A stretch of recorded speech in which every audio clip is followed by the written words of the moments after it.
Tabon pala tawag Hindi nito. talaga yan. Hindi Ba't talaga wala siyang buntot, no? Hindi talaga siya mapabreeding. Hindi talaga Wala siyang buntot. mapagaro. Buti hindi siya nangangagat. Tiwasan mo na yan, sayang. Yawon. Baka ano, nalungkot siya.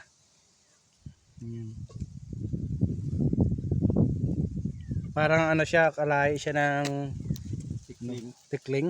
Pero ang tikling Pero maliit. ba siyang Ito manok, malaki oh, mabigat. Mataba. Oo. Baka nagkunyari lang kayo nahina, mamaya tatakbo yan. Ay hinala. Baka bumulyada yan. Dara ang pisi. Kaiba, no?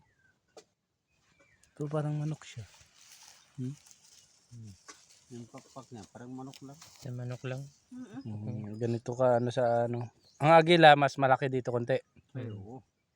Agila. Napakot ang pakpak. At saka yung ano dito niya, no, yung ganito niya. Yung taburok.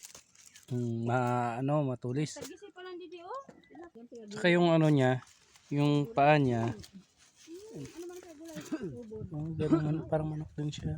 Parang Tikling? sa manok lang. Matamis ba ya? Kasi malaki lang siya sa tikling talaga.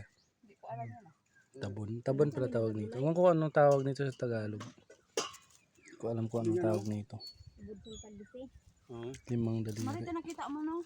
Ignorante man sinda. Nagulay man ako sa to. Magkara